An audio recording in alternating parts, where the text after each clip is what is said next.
Adventures in HellwQrld presents Who Shot JFK? Who shot JFK?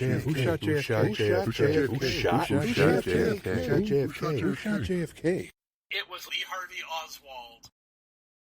Hello, everybody, and welcome to the bonus episode of Adventures in HellwQrld presents Who Killed JFK? It was Lee Harvey Oswald. Because Rob Reiner and Soledad O'Brien decided to do some unbelievably shameful post-script episodes, which Haley, my guest host, who I didn't even introduce because I'm an idiot, tell us what your first line about your notes of these bonus episodes was.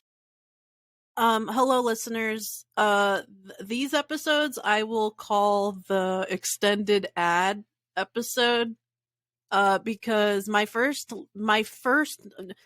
said to me earlier, the first bonus episode is just 11 minutes bulked up to 16 minutes with ads.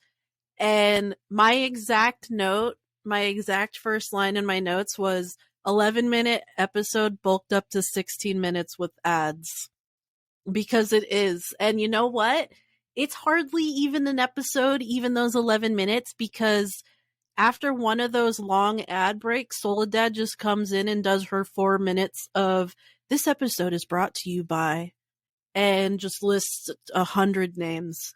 Right. So this was a very short episode of nothing. Yeah, these episodes are, so if you are someone who deals with podcasts, you go to the podcast, it tells you the runtime, then you hit play, and then the ads jump into the podcast to give you your extended runtime. And these episodes are 11 minutes before you hit the button, and then they go to 16 or 17 minutes based on ads. And one of the episodes ended at like the final commentary between Rob and the guy that he's talking to ends, and there's like 5 minutes left on the podcast, and then it's 2 minutes of ads, and then it's 3 minutes of Soledad doing the credit read. So it's just like, oh my God, like these are actual 8-minute episodes, because the Soledad 3-minute credit read is at the end of it. So you get a grand total of that long, 8 minutes. That's all the new content you're getting from this. And what's so brutal is the first of these two episodes that I listened to, the Documents episode, they do a complete 180 from what they did in the actual series, like the actual half-hour episode series. Soledad at one point asks Rob, she's just like, Rob, when we eventually do get all these documents declassified, is there going to be really anything in there?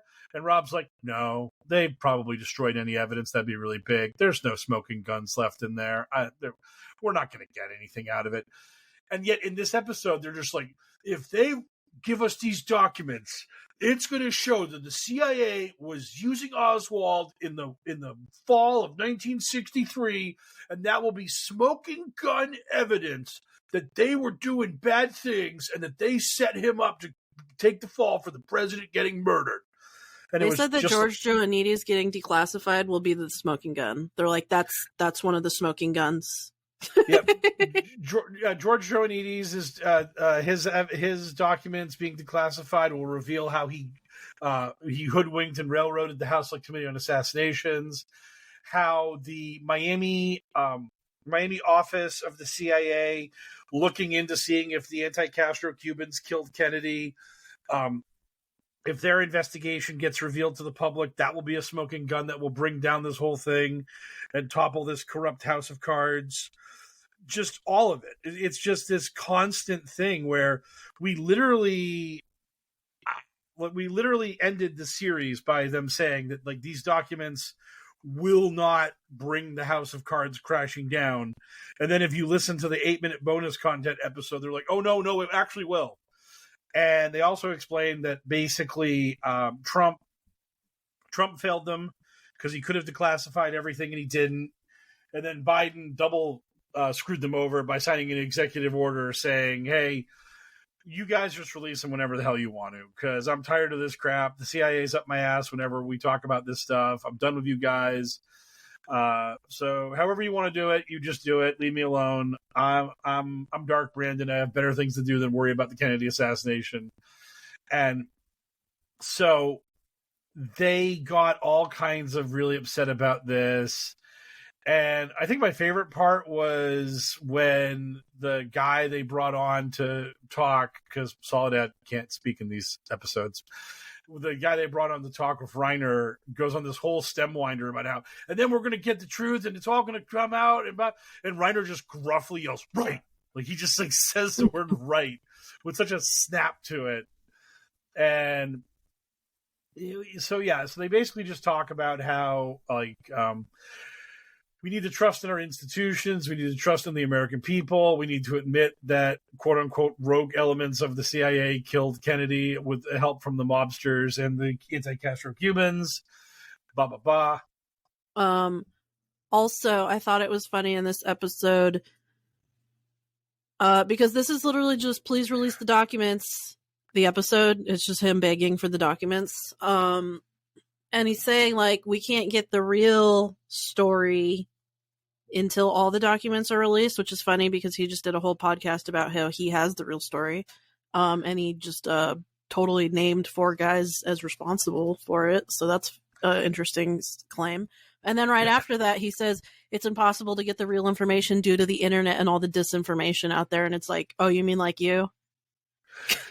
You mean like what you're doing? Like you mean literally what you just did for 10 episodes straight? That thing? Yeah, like I just don't understand how you can claim to be against disinformation and against I don't know, like people like going down the wrong path when you were the ones that cherry picked information. You're the ones who kept information away from your audience so that if they came into who killed JFK without much knowledge about the Kennedy assassination, they're not going to learn everything they need to learn. They're not going to get all the information that would help them out. Yeah. So it's just wild. It's just really wild that this this thing is just, it's just so silly to me because I'm going to have a closing argument after we go over the second episode. But yeah, Rob is he's just awful for this whole thing about being like upset and like, oh, the way this whole thing works is just so terrible and blah, blah, blah, and argle bargle. It's like, hey man, you literally didn't let General Posner's interview air because he was pushing back too hard on the conspiracy stuff and was explaining how Oswald did it. So don't talk to me about open minds and a desire for transparency and free flow of information. So that was basically the document episode. Haley, you have anything more to add about the document episode, Haley? Not really. I just do think it's funny that he keeps saying that the Warren Commission is the reason why the youth do not have trust in the government, which is like, okay. Yeah. The kids are going to vote for Trump because they are mad at the government for not telling us who really killed Kennedy. They care. Yeah. The thing is like all kids care about is the fact that they get to watch a snuff film in high school and it's considered acceptable. Like I'll never forget. I was in a history class, and they were playing a video, and this girl was sleeping at her desk because that's what you do in high school. And me, yeah, and literally. This video was playing, and then they were like, and then that terrible day in Dallas happened. And then, like, right after they said that, the girl just, like, jumped out of her seat. Basically, she just, like, bolted upright and just said, are they going to show it? She just so wanted to see the president's head explode. She just wanted to see that big cloud of blood just fly out of his head. And it's just like, man, that's what kids care about. They care about seeing horrifying violence in an acceptable way. Because when you're a teenager, you're just a ghoul. You're just a bloodthirsty ghoul. I mean, that's what it's about. That's why horror movies exist. Because you just get to watch someone get mutilated with a chainsaw, and you get to pay $8 for the privilege. Here, you get to see it for free. You get to see someone die in front of you for free. It's great. Yeah, when I was in high school, I remember missing the day where they showed us the Challenger disaster, and I was like, oh, man.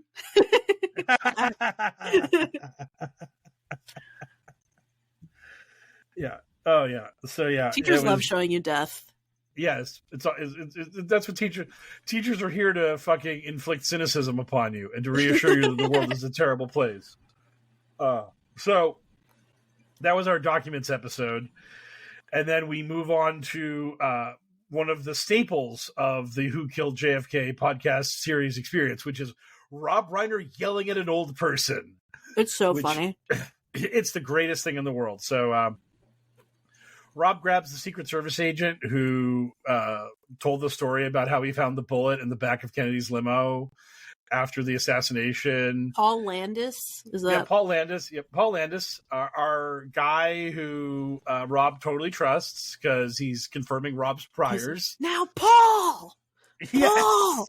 Can you tell us what you heard that day? Yeah. And then Paul's like, I saw the president's brain matter fly towards me. Yeah, yes, yeah.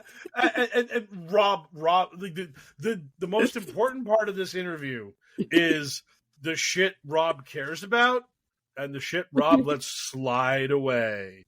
And what I mean by that is Landis is talking, and Landis is like, and then the first shot rang out, and I turned over my shoulder to look where it came from, and then he just keeps going.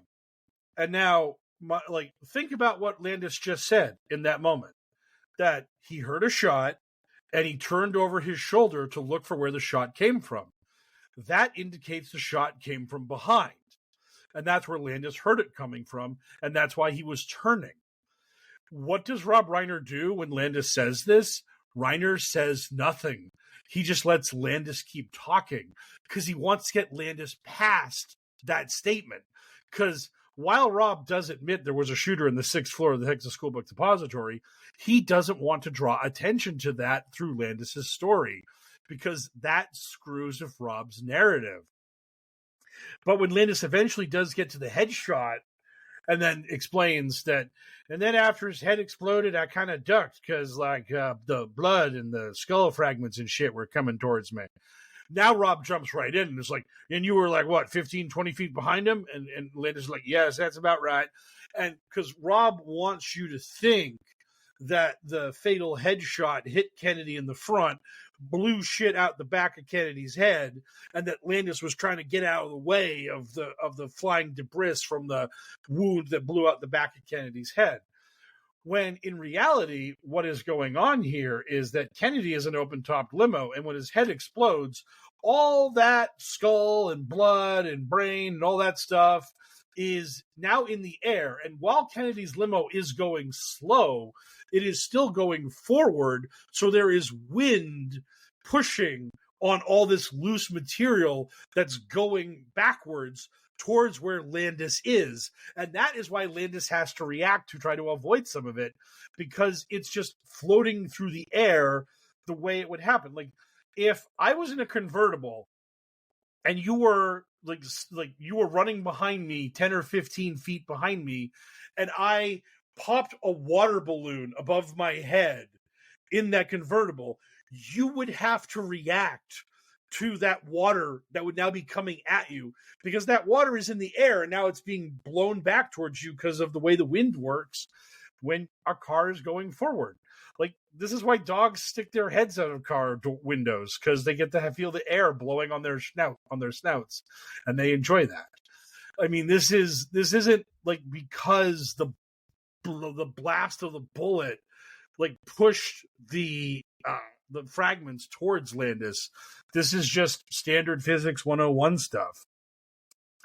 And the other thing about this that is so silly is the other thing that's so silly about all this is that Landis's telling of the assassination is wrong, and Rob doesn't Rob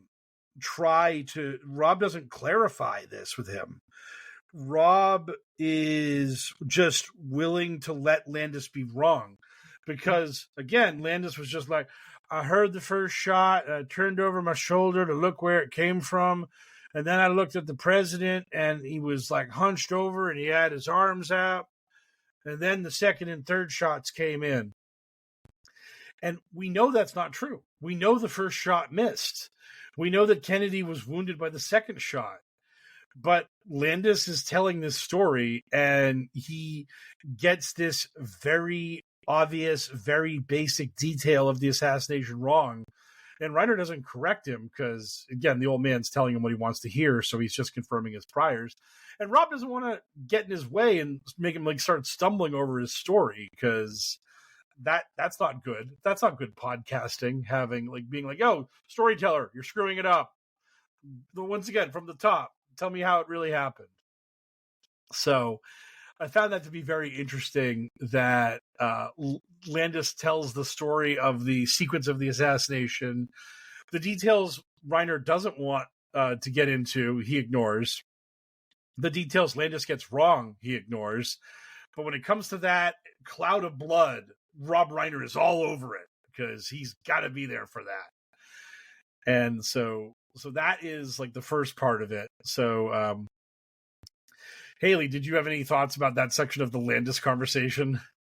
No, I just like that Soledad opened up saying basically that, like, when you're making a documentary, you always hope that, like, breaking news happens while you're in the middle of making it. And I do think it's funny that this is just a she feels she's making a informative documentary here.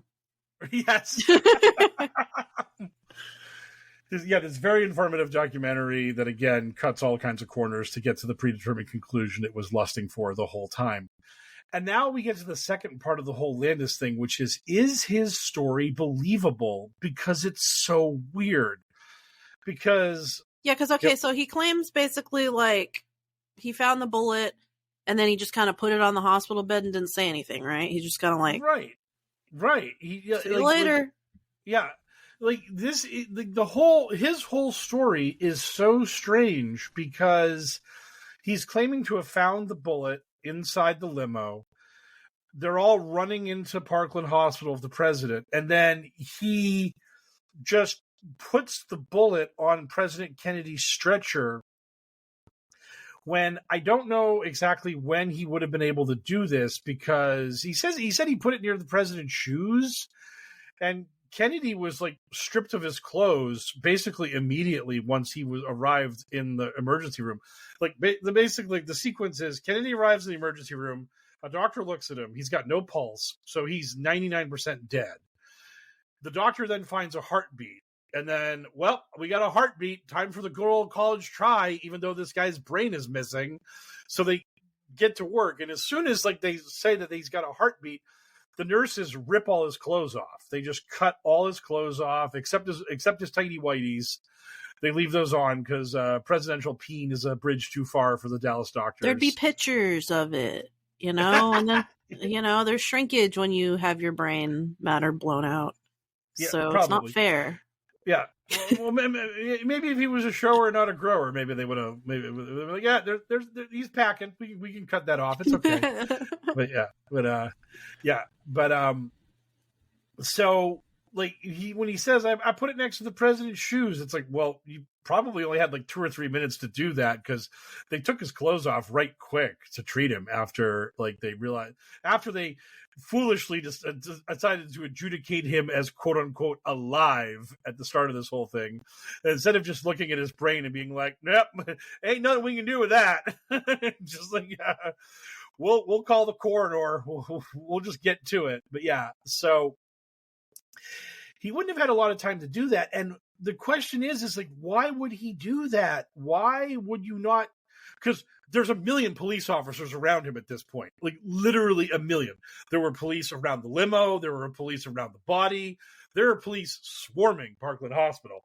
He could have just gone, yo, copper, I found this bullet in the back of the limo. And he could have like signed a deposition. We could have had a chain of custody for the bullet. Like this would have been an important thing, but this guy just decided, I'm just going to leave this bullet here and someone will find it and just be like, where the fuck did this come from? And as Landis and Rob Reiner point out, this is not the historical record of the bullet. the historical record of the bullet was it was found on the stretcher that had carried Governor Conley to the emergency room where he was treated. That's where they found the bullet later. And Landis is just like, that's not true. My bullet was where I found it. It's like, you had 60 years to speak up. Why did you speak up like literally now when it's not going to make a dime's worth of difference? Like, he's like, I thought the Warren Commission was going to call me. You could have told the Warren Commission, yo, I want to testify. You could have got a lawyer and said, yo, I got information here. I got important information that needs to get out to the public now. And none of that happened. And now just 60 years later, this guy has this story about finding a bullet and putting it on a stretcher and then just washing his hands of the whole situation.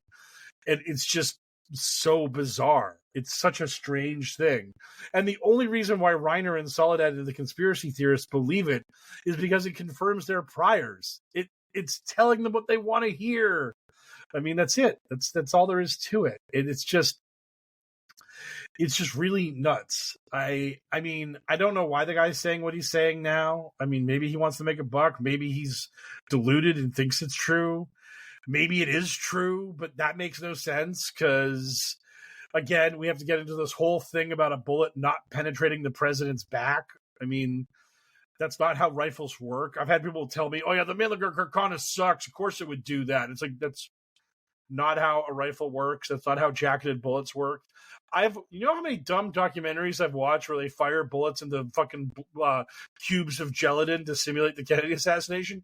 You know what's never happened in any of those documentaries? The bullet hits the blob of gelatin and just fucking stops. That doesn't happen. They're like, we took the Mannlicher-Carcano and fired it at this block of gelatin. Bink! And the bullet like sticks halfway in, halfway out of the block of gelatin and just doesn't move. It's like, yeah, that's. So what do you think this guy's deal is? What do you think Landis's deal is? You think he's a fucking liar? I honestly, I think I just think he's misremembering it. I just think he's literally like the fog of history has eaten his brain so badly that he's just gotten into this moment where he thinks this happened, and now he's telling this story, and our totally responsible media, just ecosystem is willing to publish anything that somebody says with the breaking news, new information about the JFK assassination. Yeah, Landis, this broke into mainstream media. The mainstream news articles, the mainstream news networks, they talked about this. Landis got to have a cup of coffee on TV about the truth because conspiracy theory stuff for the Kennedy assassination is catnip. People love it. Like, they can't get enough of it. If you were within 10 miles of Dealey Plaza on the day Kennedy got shot, you can talk about it and you'll get on TV. I mean, it's just the way it works. So that is these two episodes. We went a total of 23 minutes, it looks like, covering these two episodes, which were about 16 minutes of actual content and way more ads. So, did you have any other final comments about Landis's episode? No, I do not. No, I don't, honestly. Yeah, because his episode is just so weak because it's mostly just him retelling this weird story and Rob yelling at him, and I'm just. It made me personally laugh so much when I heard Landis telling his story, and the moment he got into the whole, and then I heard the shot and I turned my shoulder. I'm like, Rob is not going to engage. Rob is never going to engage on this because he doesn't want to hear about shots from behind. And he didn't. And I was like, boom, nailed it. So obvious. So now we are going to take our ad break. We're going to do 6 ad breaks this episode, just rake in those Swedish critters. Whoa. No, we're not. Just doing this one. And then I'm going to give my actual closing argument about the Kennedy assassination and all that good stuff. So, and now the closing argument, which is basically just all the evidence against Oswald, which is so overwhelming. He broke his routine and went to his wife's house where she lived with CIA-affiliated Ruth Payne. And then got the gun. He then came to work, told his buddy it was curtain rods, never told his wife or Ruth Payne that he wanted curtain rods. The building that the room in the rooming house he was living in had curtain rods already established. No curtain rods were found in the Texas School Book Depository after the assassination. Did anyone check the curtains? Yes, all the curtains in the Texas School Book Depository. Oswald just what are you doing, Lee? Hanging curtains at work? As one does. One just takes your curtain rods from home and brings them to work to hang curtains at work. Yep. So what was found in the Texas School Book Depository was the gun that Oswald had purchased via mail order. We have mentioned previously about how Reiner never brought up the attempted assassination of General Walker. When I was thinking about this, you know what he never also brought up? The photographs of Oswald in the backyard where he's holding the gun and he's got the gun in his hand. He's got the pistol on his hip. He's got the communist newspapers in his hands. It's a pretty cool photo. Oh, and there's a bunch of them. And one of them was George de Morenschmidt, our buddy, the apologist for Oswald, who was murdered by the CIA when he was going to testify and tell the truth. De Morenschmidt even had one of the copies of those photos. And when Oswald was brought into the police headquarters and they showed him the photos, Oswald was literally the first defendant in world history to declare it was a shot. Like Oswald literally said they faked it. He's like, that's my face on somebody else's body. Oswald went with the Photoshop defense. Awesome. And they did this too in JFK. JFK, the movie, also went with Photoshop. They went that it was faked. And the Warren Commission, the House Select Committee on Assassinations, and literally every legitimate body that's ever examined the photographs has determined they are authentic. Marina Oswald testified to the fact that she took the photos. So this isn't something that's debatable unless you're a crank. It's just that simple. And again, those photos look terrible because they're a guy with his guns and his communist newspapers being like, "Woo! I'm a violent communist." So we have that. We have the fact that he fled. We have the fact that when he got to his boarding house, he had the cab driver drive past it, and then he looped back because he wanted to see if the cops had already made it to his boarding house. Then when he got to the boarding house, he grabbed his gun. Then he shot a cop, a thing that Reiner hand waves away so quickly. Well, because we have to do another podcast series eventually. Yeah, we have to do another podcast series about J.D. Tippit's assassination. And then when Oswald is arrested at the theater, he pulls the gun on the cops and tries to suicide by cop, but it doesn't work. So then he just gets arrested.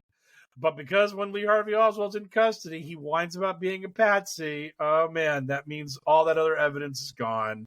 It all doesn't mean anything. He's totally innocent.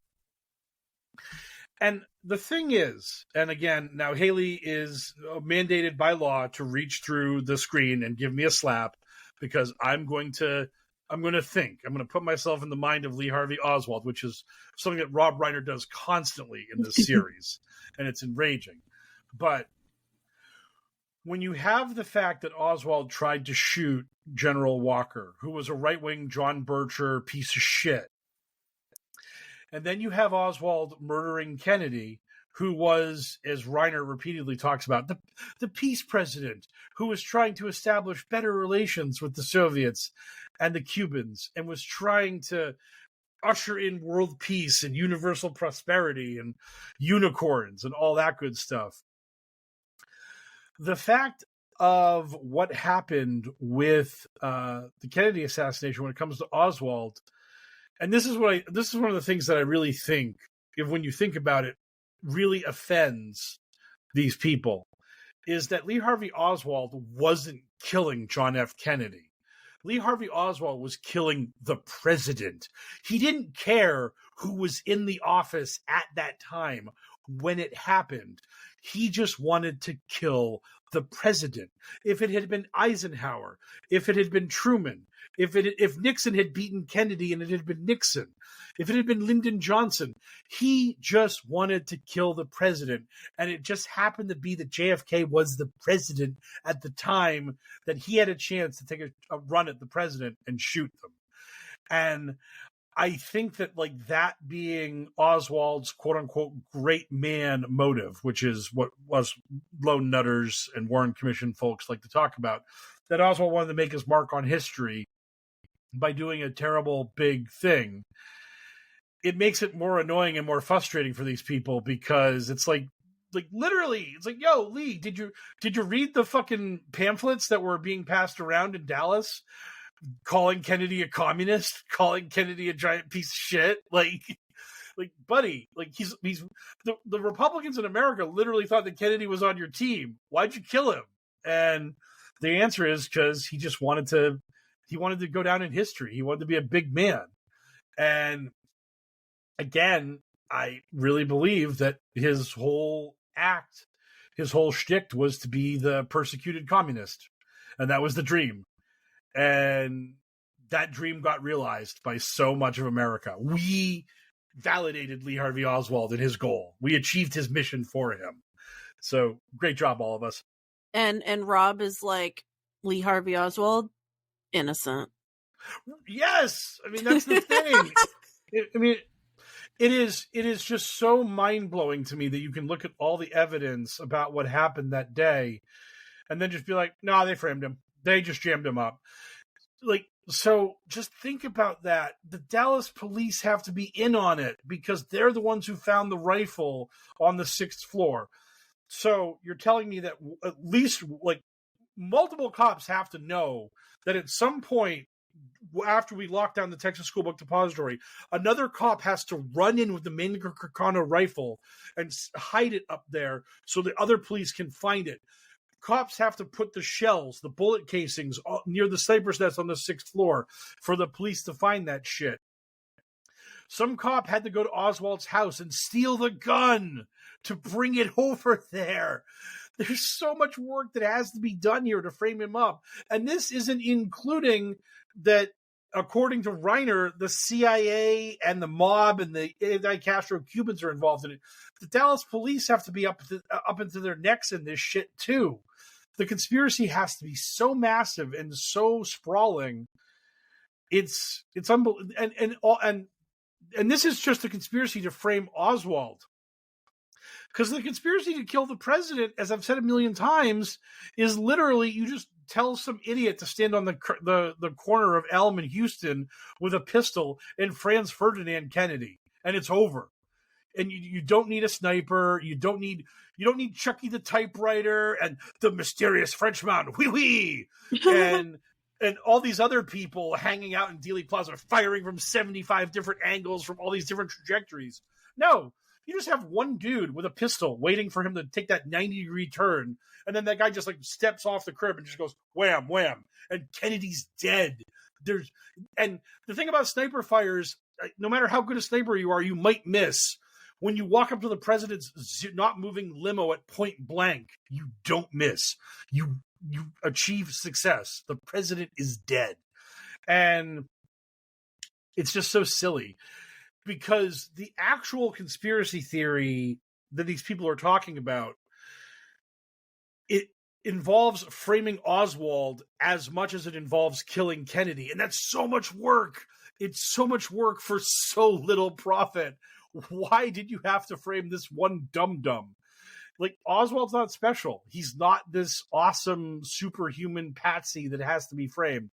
You could have framed anybody. You could have pinned this on anybody. I mean, Jackie Kennedy, after it was all done and she had some time to reflect on it, she lamented that a quote unquote a silly communist did this, and that if her husband had to be killed, she wished he had been killed by an anti-civil rights bigot. She wished that her husband had died in the cause of civil rights. And how tough would that have been?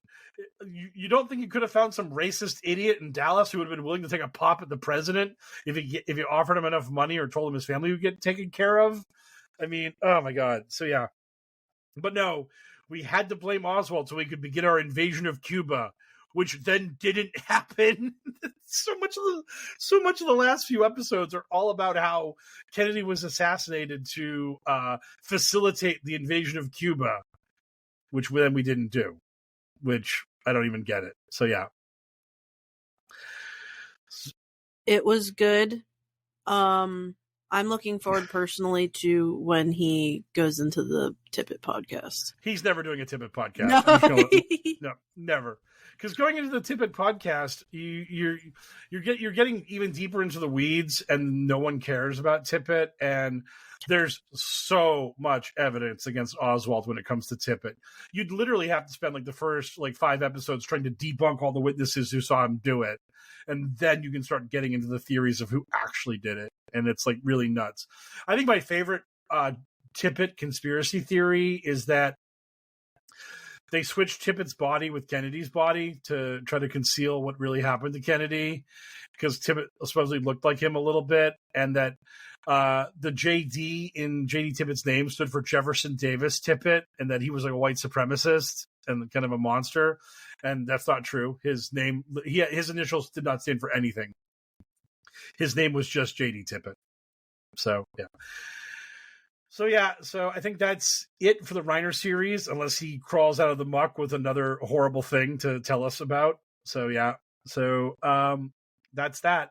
I'm done. I'm drained. I'm diminished. I'm finally defeated by Rob Reiner and Soledad O'Brien. Listeners, to the few listeners who are actually listening to this, we are gonna maybe occasionally keep up with the Sunday stuff if we can find stuff to watch or do. So if you have any suggestions, let me know. Let us know. You guys get to talk. You guys get to have input because you actually listened this far. It's like a little secret Easter egg. Yeah. It's like a little secret, chest. Yeah.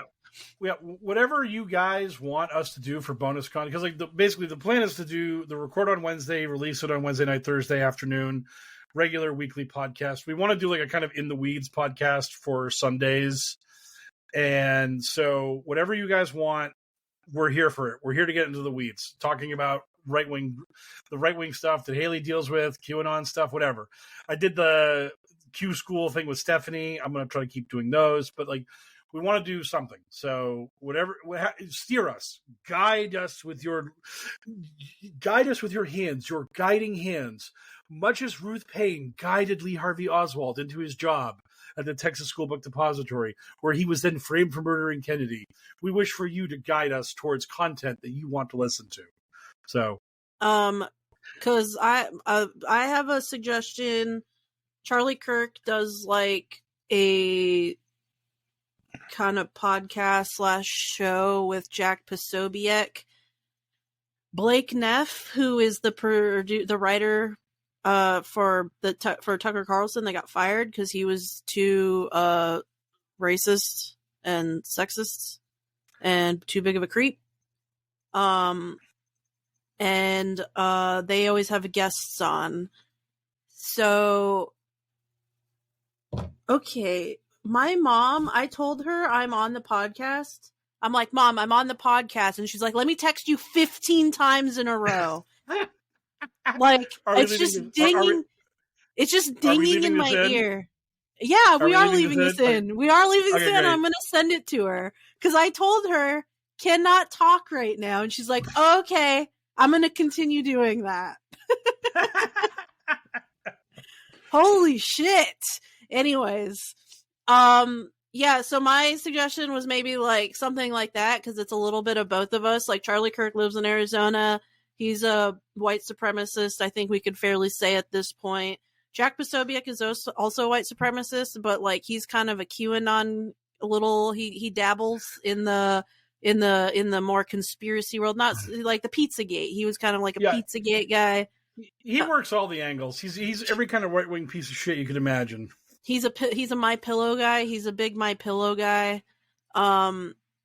So yeah, just that was one of my suggestions. Maybe we could some weeks maybe those are L's and maybe we find something else to watch, or maybe somebody has a nice solid suggestion. Whatever you guys want, if anybody's even listening right now. So that's how we'll end this. We're here for you. So thank you for listening.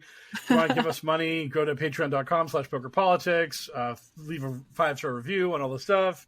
All that good things. Thanks to Eric for the intro. Thanks to me for remixing the music intro. all that fun stuff. Lee Harvey Oswald acted alone. God, good speed, Patriots.